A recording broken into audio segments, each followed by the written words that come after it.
Welcome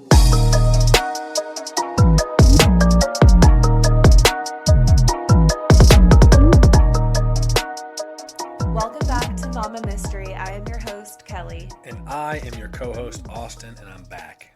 Welcome back. So today we are going to be giving you an update on the Eliza Fletcher case as of today, which is Sunday, September 4th. I have been keeping Austin up to date on everything. He did listen to the last episode I posted, and then, he knows I've been on my phone religiously since this started. She's like breaking the story better than anybody else, to be honest. Thank you. Kelly's obsessed with this, you guys, so she's on her phone 24/7, breaking out the most up-to-date info on stuff, which every time something happens, you're like this. Yeah, that's true. Every time, it's often when a story breaks like this, I try to stay on top of it. Yeah. But if you want to stay up to date, go follow us on Instagram. It's mama.mysterypodcast on Instagram, and that we'll give you more timely updates. Yeah. On there, I have a story dedicated, a highlight dedicated to this whole story. And I posted my stories religiously as quickly as I can. So to stay up to date, you can go check that out. So anyway, again, yesterday I got on here to discuss the abduction of Eliza Fletcher. She was abducted on Friday, September 2nd, while she was on an early morning run. She left her home in the 4 o'clock hour and never returned. And after she was reported missing, police obtained surveillance from the area, and they were able to capture video of a dark vehicle later identified to be a GMC Terrain approaching Eliza and forcing her into the vehicle before driving off. Her water bottle and cell phone were found smashed nearby. So this morning, we woke up to news that an arrest was made in the case. Cleotha Abston was arrested and charged with especially aggravated kidnapping and tampering with evidence. His brother, Mario Abston, was also arrested on separate charges not relating to this case, but on charges of possession of a firearm during the commission of a dangerous felony, convicted felon in possession of a firearm, possession of a controlled substance with intent to manufacture, distribute, and sell in regards to heroin, and then that same charge, but in regards to fentanyl. Not good. Complete dirtbags. Did you say on the last one, I can't remember, did you talk about what happened 20 years ago with this guy? Not yet. I'm going to on this one, though. I don't believe I discussed it. I don't think we knew because we didn't even know he was arrested until this morning. Yeah, that's true. So, no. Okay. So, according to the arrest affidavit for Cleotha Abston, on Friday, September 2nd at around 6:45 in the morning, Eliza had still not returned home from her run when a nearby resident found Eliza's phone smashed lying in the street, along with her water bottle and a pair of Champion brand sandals. So around 7 a.m., Eliza's husband, Richie, called police to report Eliza missing. And I guess this neighbor that found the items brought them to Richie, brought them to Eliza and Richie's house. Oh, I didn't know that part. So I don't know how he knew that unless maybe he recognized the background of the phone or what. Or maybe, I have no idea. I would just be speculating on that.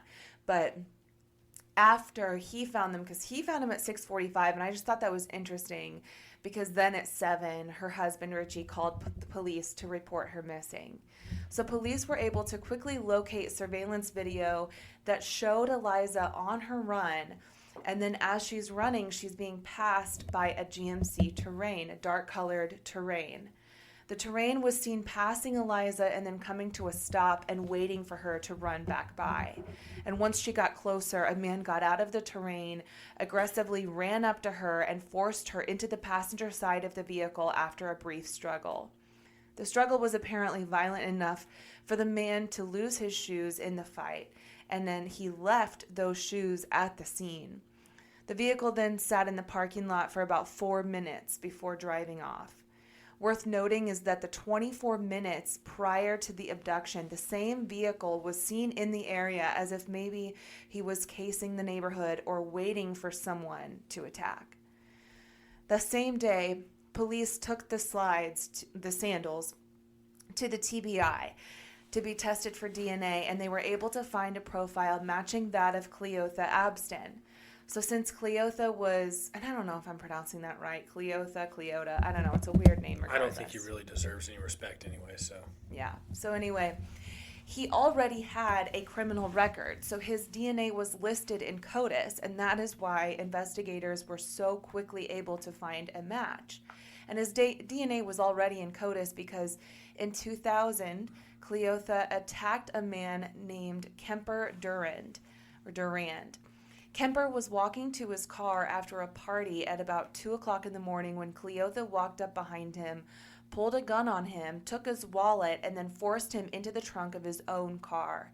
Cleotha then drove around for a couple hours, picked up a few of his friends, and then drove to a MAPCO gas station to force Kemper to withdraw cash from the ATM inside. Luckily, a uniformed Memphis Housing Authority officer walked in, and Kemper yelled that he had been kidnapped. So Cleotha and his buddies ran off, but they were eventually found, arrested, and Cleotha pleaded guilty and was sentenced to 20 years in prison without parole. He served his time and was released in July of 2020. So he wasted no time. Right, to do this again. Gosh. Like, and real quick, not to take away from this, but imagine how scary that situation was. Mm-hmm. Like, you get forced in in your own vehicle, and then these people are all huddling around you, trying to get you to withdraw money, and you scream. I mean, that's a scary situation right there. Yeah, terrifying. So once police got this matching DNA profile, investigators sought to discover where Cleotha was at the time of the abduction. And they were able to recover surveillance video of him wearing those same Champion brand sandals the day before the abduction. They also figured out where he lived, and the utilities in that home were registered to a woman named Gwendolyn Brown, who was also the registered owner of a black 2013 GMC Terrain. Then investigators found his place of employment, and when they talked to his manager, that person confirmed Cleotha's phone number. So they traced that phone number and found that it was near the abduction site where Eliza was taken at the time of her abduction. And they did all of this in one freaking day. I was going to say they worked fast on this whole thing. If it weren't for the fact that his DNA was already in CODIS, it probably would have taken a lot longer. But because he was a career criminal, I think that helped in their search for who did this. Yeah. So yesterday, the day after her abduction at about 10:45 in the morning, the GMC Terrain was located by U.S. Marshals at an apartment complex in Memphis called the Lakes at Ridgeway. The Terrain was backed into a parking spot, and Cleotha was seen standing in the doorway. And when officers started to approach the vehicle, he was watching and he tried to flee, which ended up resulting in a car accident between the Terrain and an ATF vehicle. And at that point, Cleotha was taken into custody. So police interviewed Chantel Anthony, and she said that the morning of the abduction, around 7:50 in the morning, she saw Cleotha at his brother Mario's house, and he was aggressively cleaning the carpets in the Terrain with floor cleaner. She also said that he was behaving oddly, and that was corroborated by Cleotha's brother Mario, who was arrested on those drug and firearm possession charges. Mario said he also witnessed Cleotha scrubbing the carpets of the Terrain and washing his clothes in the sink of the house. Later, a dumpster from that complex was towed away and taken by police. And I'm assuming it's because the cleaning materials he used were probably thrown in that dumpster. You made like this, I think this was you that like kind of put this together, but I thought it was pretty sharp. Like the fact that he was probably going to run, and so they T-boned him. Yes, so in the pictures That's from what it the appears. accident. Yeah, they're on our Instagram page. But the pictures show extensive damage to the rear passenger side of the Terrain, and then front driver's side damage to a Ford Edge that was apparently in the ATF vehicle, which ATF I didn't realize. I knew it was something to do with law enforcement, but it stands for alcohol, tobacco, and firearms. So it was an ATF vehicle. Because a lot of people are like, ATF, you mean ATV? No, I don't mean ATV. It was a Ford Edge. It was an ATF vehicle. So anyway, because of the damage to both cars, it looks like the Ford Edge T-boned the Terrain, probably in an attempt to stop it from running. Mm-hmm. I thought that was sharp observation because I was like, man, what are the odds this guy gets in an accident as he's leaving with a cop? Mm-hmm. And then if you look at the damage and stuff, you kind of put two and two together, and it's like, Yeah. oh, they probably just took him out just so they didn't have to deal with lighting him up and seeing if he doesn't stop or something. Right. Yeah. They were already onto him. So according to the surveillance video of the actual attack, the altercation was so violent that police believed she suffered a serious injury, and that also because of his behavior cleaning the car and the clothes, that she likely lost a lot of blood. And as of right now, Sunday evening, it's 7:07 as we're recording this, Eliza has still not been found. Last night, a McDonald's employee recognized the clothes that Eliza was last seen wearing, which was like a pink sports bra and purple bluish running shorts. And they were in the McDonald's dumpster. And police were called to that area, including the dumpster. There was pictures and videos shown of police and investigators just surrounding that area, investigating it thoroughly. So there was obviously something to that. It hasn't been confirmed by media or police that clothes were found in the dumpster. But the thing is, with this case being so viral right now on social media, there's been a lot of people who are broadcasting from their own personal accounts. So you're getting a lot of like boots on the ground type of reporting from people who have nothing to lose or gain by telling us what's going on. So like yesterday there was a couple women in the apartment complex, or yeah, it would have been yesterday, in the apartment complex where they found Cleotha. So they were like, some of them were live streaming, posting pictures, talking about what was going on, and the comment section was just getting flooded by people who were asking questions, wanting to know what's going on, because this was like the most up-to-date kind of stuff you could find. I don't say this to brag, I literally was one of the first to comment on one of the ladies, hoping that I could get some like inside information from her or some sort of answers, but it instantly garnered like over 1,000 comments. Like she was just bombarded. It was wild. When Kelly was sending it to me, it was like this whole center, the apartment complex, was just packed with cops, unmarked, marked.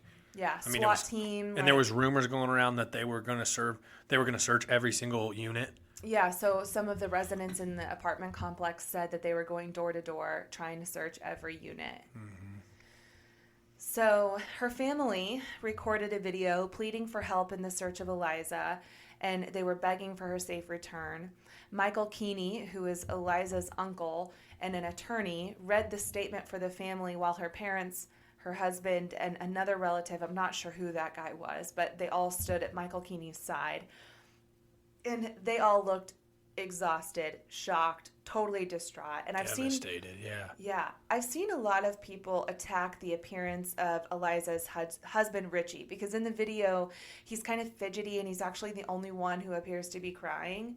And a lot of people on social media are suspecting him of having something to do with this, because I think it's natural for people to suspect the husband. I thought it was weird that he went private on all of his social media so quickly after this happened. And I think more often than not, it is the husband. But as we learn more details from this case, I begin to lean more towards the theory that this is just a random attack.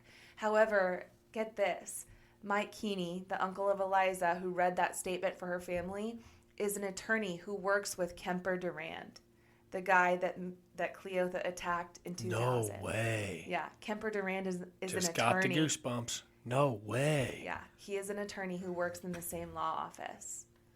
Insane. Well, they're going hard on that guy then. Well, and some people have suggested, like, what if this is some sort of act of revenge on Cleotha's part for putting him away for 20 years? But in that case, why go after Kemper's colleague's family? Like, that doesn't really make sense, except I guess there is a lot of money involved. Like we talked about in the last episode, she is the heiress to a billion-dollar company. Mm-hmm. But I don't know. That just seems like a really far reach for me to really put a lot of stock into it. I still just believe that this is just a random attack from a bad dude that is probably high on heroin or fentanyl that he got from his brother, and he's just a piece of shit garbage human being. Mm-hmm. Yeah, this case is crazy. Kelly and I, we went for a walk today, and we were talking about just how, like, this could happen to anybody. And I know it sounds cheesy, but, like, being aware of your surroundings. Not saying at all that she could have helped it, right? But it's just crazy. I mean, it's just nuts how this stuff happens. I don't know. I want to point out that these random attacks, albeit rare, do happen. And we've covered the case of Molly Tibbetts on episode 32. Molly was attacked and murdered while she was out on a run in Brooklyn, Iowa in July of 2018. Vanessa Marcotte, we haven't talked about her, but she was murdered while she was on a run in August of 2016 in Princeton, Massachusetts. Karina Vetrano was attacked and murdered while she was on a run in New York City in August of 2016. One that comes to my mind, and not for humor, but go back and listen to the case of Sherry Papini. Because that one, I brought it up to Kelly and was like that one chick, and then we were talking about it.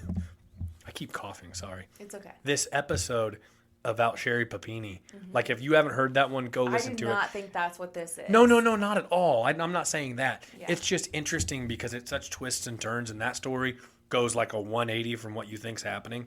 No, I don't think this has anything to do like that. I have had people message me, though, saying that they initially thought that there were similarities to the Sherry Papini case. So Sherry Papini was out for a run and was allegedly abducted and held captive and then returned like on the day of Thanksgiving. And it turned out she made the entire thing up. Don't tell anymore. They need to go listen to it. Go listen to it. It's nuts. It is nuts. It is a whirlwind. Yeah, it is pretty wild.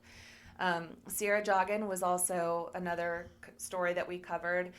She was killed on July 22nd of 2016 while she was riding her bike home from her boyfriend's house.